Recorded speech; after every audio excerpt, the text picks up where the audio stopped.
میرے والد صاحب رحمۃ اللہ علیہ ایک بات بتاتے تھے کہ بیٹا اخلاص کے ساتھ اگر ہم دین کا اور دعوت کا کام کریں گے تو ایسے لوگ جن لوگوں تک ہم پہنچ نہیں سکتے، ان کا ہماری بات پہنچے بھی نہیں سکتے، مجبور ہے وہاں تک پہنچ ہی نہیں سکتے، اللہ تعالیٰ جنتوں کے ذریعے سے ان کو ہدایت دے گا۔ اور یہ قصہ ہوا میرے والد صاحب کے ساتھ۔ رات کو 2:30 بجے حضرت جی رحمۃ اللہ علیہ نے ہمارے ابا کو بلانے کے لیے بھیجا۔ 2:30 بجے سردی کی راتیں، میں چھوٹا سا تھا، کسی نے دروازہ کھٹکھٹایا، امی نے کہا ابا تو تمہارے بہت گہرے سوئے ہیں، تم جاؤ دیکھو کون ہے۔ تو دیکھا تو کوئی میواتی تھا۔ میں نے کہا بھائی میواتی ہے کوئی؟ کہ کیا کام ہے؟ یہ کہ حضرت جی بلا رہے ہیں، یہ قصہ بیان کر رہا ہوں، کسی کو کہنا مت، راز تک رکھنا، یہ بہت راز کا قصہ ہے، لیکن نہیں میرے ساتھ ہوا ہے۔ تو ابا کہتے تھے، ابا تو سوئے ہوئے تھے، میں نے میرے ابا کو جگایا، ابا حضرت جی بلا رہے ہیں۔ اب 2:30 بجے حضرت جی بلا رہے ہیں، 2:30 بجے سردی کے راتیں۔ ابا نے کہا کہ کوئی خاص معاملہ ہے جو حضرت جی نے بلایا ہے، ورنہ حضرت جی نہیں بلاتے ایسے وقت میں، ملاقات کا ایک وقت ہوتا ہے۔ چنانچہ ابا نے کپڑے پہنے، تھیلی، ان کی تھیلی ساتھ رہتی تھی، تھیلی لی، اور پھر جب میں لے کے چلا تو پھر وہ میواتی جو آئے تھے بلانے کے لیے، حضرت جی نے بھیجا تھا، یہ فرمایا کہ مولوی صاحب میں لے کے جاؤں گا۔ ابا نے کہا نہیں میں میرے بیٹے یونس کے ساتھ جاؤں گا، تم بھی چلو ہمارے ساتھ، یونس بھی رہے گا ساتھ۔ وہاں گیا تو وہاں جانے کے بعد کمرے میں جو گئے تو حضرت جی رحمۃ اللہ علیہ بیٹھے اکیلے، اور سامنے لمبی لمبی داڑھیاں، امامے، لوگ بیٹھے ہوئے، 2:30 بجے، پرانا مرکز تھا اس وقت میں۔ تو ابا تو سلام کر کے بیٹھ گئے، ساتھ میں بھی بچہ تھا، تو یہ چیزیں ہمیں کہاں پتہ چلے کہ کیا چیز ہے، میں بھی چلا گیا۔ حضرت جی پہچانتے تھے مولانا کا بیٹا ہے یہ۔ تو حضرت جی نے پان کھاتے ہوئے کہا بھائی مولوی عمر، یہ جنات آئے ہیں اور یہ افغانستان سے آئے ہیں، اور یہ کہتے ہیں کہ ہمیں کچھ دعوت کی بات سمجھا دو، کچھ بتا دو۔ تب مجھے تو کچھ آتا نہیں، حضرت جی کہتے میں تو کیا بیان کروں، دعوت کی زبان تو تم ہو، لوگ تھوڑی بیان کر دیں۔ تمہارے ابا جو حضرت جی جیسے ایسے بیٹھے تھے، سارے جنات سامنے بیٹھے ہیں، اور وہ جنات کا نام لیا تو ہمارا بھی پیشاب نکل گیا۔ ارے میں نے کہا یار یہ ابا کہاں لے آئے، ابا کہاں لے آئے، آدمی فطری چیز ہے نا۔ تو ابا نے جو ہے قرآن کی آیتیں پڑھی، اور قرآن کی آیتیں پڑھ کر ان کے سامنے جو بات کرنی تھی وہ بات کی، بات ہو گئی، تشکیل ہو گئی ان کی کہ وہ اللہ کے راستے کی نقل و حرکت کرنی ہے، یہ کرنا ہے، وہ کرنا ہے۔ لوگوں کو پہلی بات بتانی ہے، بس خلاصہ کلام ہے، لوگوں کو پہلے بات بتاؤ، لوگوں کے ساتھ اچھا سلوک کرو۔ پھر ہو گیا حضرت دعا کریں، حضرت دعا کرانے کے بعد حضرت رحمۃ اللہ علیہ نے ان کو پوچھا کہ بھئی آپ کی ہم کیا خدمت کریں، کیا پسند کرتے ہو آپ؟ تو انہوں نے کہا ہمیں کیلے کھلائیے۔ اور رات کو کیلے کہاں سے کھلائیں بھائی؟ تو حضرت نے کہا ہاں آج کیرالہ سے کیلے آئے ہیں، کیرالہ کے کیلے ہوتے ہیں چھوٹے چھوٹے، کہ وہ کیرالہ سے حاجی عبدالستار نے کیلے بھیجے، حاجی عبدالستار سیٹھ انہوں نے کیلے بھیجے۔ ہاں وہ اس وقت میں کھڑکی ہوتی تھی مشورے کے کمرے میں ہی، وہ کھٹ کھٹ کی حضرت جی نے اندر سے آپاؤں نے پوچھا کیا بھیجیں، یہ کہا آج کیلے آئے ہیں، وہ کرتن کے کرتن وہ بھیجو۔ چنانچہ انہوں نے اندر کر دیا، وہ کھولے تو سب جناتوں نے کیلے کھائے، لیکن چھلکے کے ساتھ، چھلکے اتار کر نہیں، چھلکو۔ جب رات جانا تو میرے ابا نے والد صاحب نے کہا کہ حضرت آپ جو ہے ان سے اتنا کہہ دیں کہ بھئی صرف ہمارا کام یہ ہے لوگوں کو بھلی باتیں بتانا، بری باتوں سے روکنا، لیکن اخلاق یہ بہت اونچے ہیں۔ تو حضرت نے فرمایا 3 نصیحتیں ہماری یاد رکھنا، ایک تو ہے کہ کسی سے لڑنا بڑھنا نہیں ہے، ہماری شریعت میں یہ نہیں ہے۔ دوسرا اخلاق کے ساتھ لوگوں کو اللہ کی طرف بلاؤ، حکمت کے ساتھ، ادعو الی سبیل ربک بالحکمت والموعظۃ الحسنہ، یہ آیت پڑھی حضرت نے۔ اور چوتھا کہ کہیں پر بھی کوئی تمہیں ملے جس کا تم نفع پہنچا سکتے ہو، کسی اعتبار سے نفع پہنچاؤ، نقصان مت پہنچاؤ۔ بیعت کی ہم میرے ہاتھ پر بیعت، یہ قصہ ہوا، یہ چونکہ میرے سامنے قصہ ہوا ہے عام طور سے ایسی باتیں گھریلو ہم تو کیا نہیں کرتے، اس قصے کو بہت قصے ہیں. تو تمیم داری کے ساتھ بھی ایسا ہی قصہ ہوا. رات کو سوئے ہوئے تھے اور جنات ان کا انگوٹھا پکڑ ہی ہلا رہے. ڈیر ایوب میں وہاں ایک علاقہ تھا، اس کا نام تھا صفورہ. تو وہاں صفورہ میں کپڑا بنتا تھا، یہ کپڑا لینے جاتے تھے، اسی لیے سفاری ہے نا کپڑا، وہ وہیں سے چلا ہے. تو وہاں وہ کپڑا لینے جاتے تھے تمیم داری، اور جنات یوں پاؤں ہلا رہے، سونے نہیں دیں گے، سونے نہیں دیں گے، سونے نہیں دیں گے. تمیم داری نے کہا کہ بڑا پریشان کر رہے تھے. دیر ایوب ایک علاقہ تھا، وہاں ایک بہت بڑا راہب تھا، وہاں تمیم داری چلے گئے. اور تمیم داری نے جا کر کہا بھی مجھے تو جناتوں نے پریشان کر رکھا ہے. کہ کیا کہتے ہیں؟ یہ کہتے ہیں کہ میرا یہ انگوٹھا پکڑ کے ہلاتے ہیں اور کہتے ہیں جا مدینہ جا، مدینہ جا، مدینہ جا. ارے مدینہ ہے کہاں؟ یوں کہ تو نکل یثرب، مدینہ جا. تو میں کیا کروں؟ وہ راہب نے کہا عزت آبرو کے ساتھ تو مدینہ چلا جا، بس یہ تشکیل ہے تیری، یہ جنات تجھے سونے نہیں دیں گے. کہ جنات آپ کی تشکیل کرے نا 3 چلے کی، تو منع مت کرنا، نکل جائیو.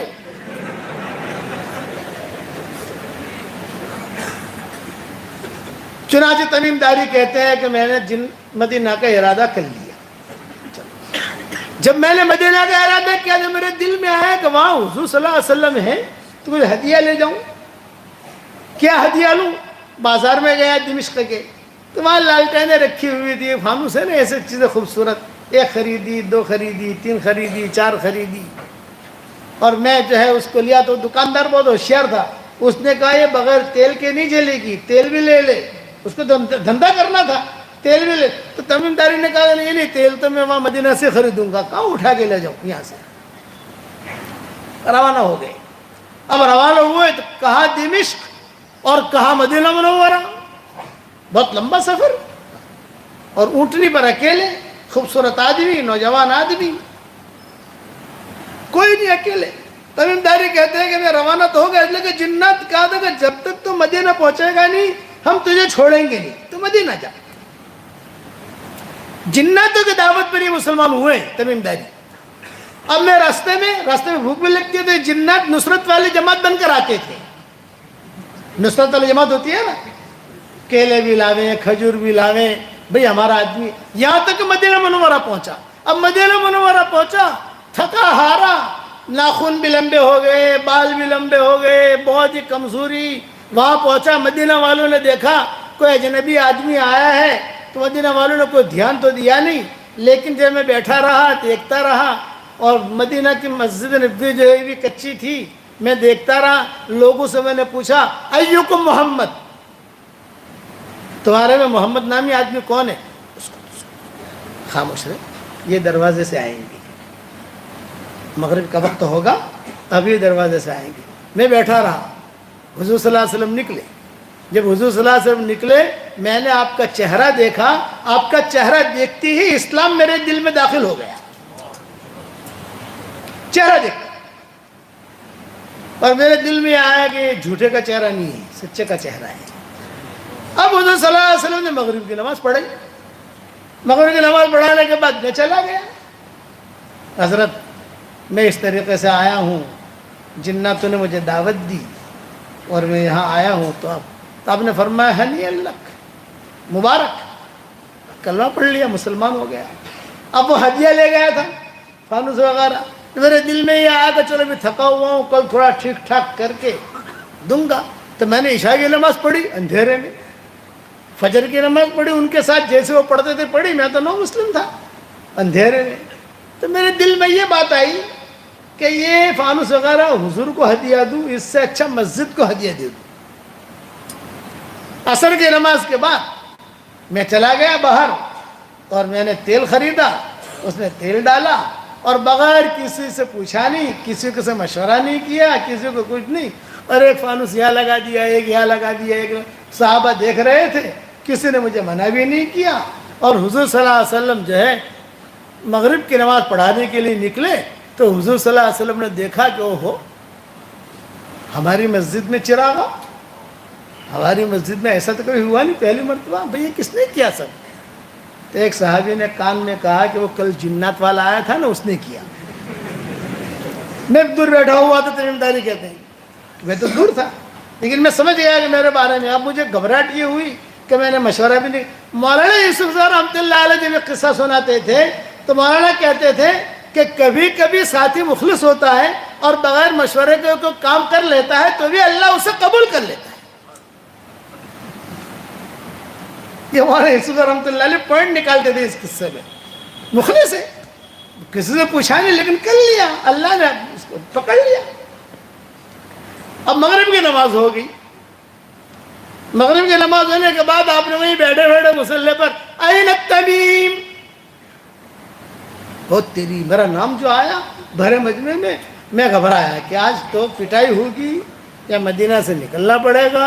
اور این التمیم, اللہ تعالیٰ لڑکے دے نا تو جریر بھی نام رکھنا اور تمیم بھی نام رکھنا, یہ برکتی نام ہے. سمجھ گئے آپ؟ ارے ہاں تو بولو یار, ہم تو لڑکے پیدا ہوتے ہی نہیں ہوتے.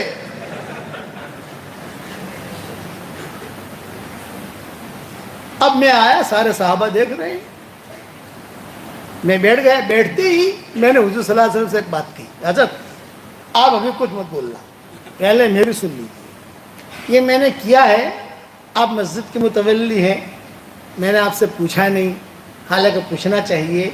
کچھ بھی میں نے بس پوچھا نہیں, بغیر پوچھے بغیر مشورے کے کام میں نے کر لیا. بس ایک درخواست, اگر خیر ہے تو یہ اللہ کی طرف سے, اور اگر شر ہے تو میری طرف سے, معاف کر دینا مجھے. آپ نے کیا جواب دیا؟ لا لا لا لا تمیم, یہ بات نہیں ہے, بلکہ تیرے اس کام سے مجھے اتنی خوشی ہوئی کہ اگر کوئی میری بیٹی ہوتی تو میں تجھے اپنا داماد بنا لیتا. یہ جملہ حضور نے کہا کہ میری بیٹی ہوتی میں تجھے اپنا داماد بنا لیتا. جب یہ جملہ حضور نے کہا تو پیچھے ایک صحابی بیٹھے تھے, نوفل, حضرت نوفل نام آتا ہے ان کا حدیث میں. یہ کھڑے ہو گئے, یا رسول اللہ بنا تو نہ بنا تک, ہماری بیٹیاں جو ہے وہ آپ ہی کی بیٹیاں ہیں. میری بیٹی ام مغیرہ ہے, یہ بیوہ ہو گئی ہے, تو آپ چاہے تو اس کے ساتھ نکاح کرا دیں. آپ نے فرمایا بہت اچھا. چنانچہ تمیم داری وہی بیٹھے ہوئے تھے اور ام مغیرہ سے پوچھا گیا, یہ بیوہ ہو گئی تھی. چنانچہ فرمایا کہ ان کے ساتھ, چنانچہ ام مغیرہ کے ساتھ تمیم داری کا نکاح ہو گیا, نو مسلم کا. یہ حضور صلی اللہ علیہ وسلم نے نکاح پڑھایا.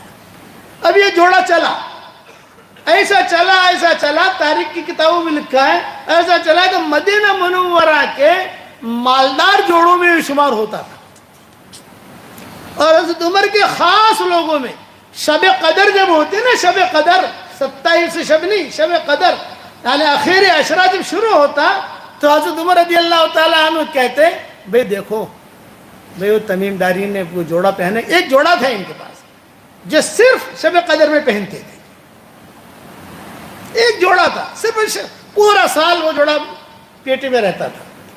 صرف وہ شب قدر جب ہوتی تو جب یہ آخری عشرہ شروع ہوتا تو حضرت عمر جو ہے کہتے بھی دیکھو وہ جوڑا پہن رہا. کہتے تو تمیم داری نے کہہ دیا تھا اپنی بیوی سے, ام مغیرہ سے, کہ دیکھو اب یہ آخری عشرہ شروع ہو رہا ہے, وہ جوڑا نکال کے رکھو, جب ہوگی شب قدر میں پہنوں گا.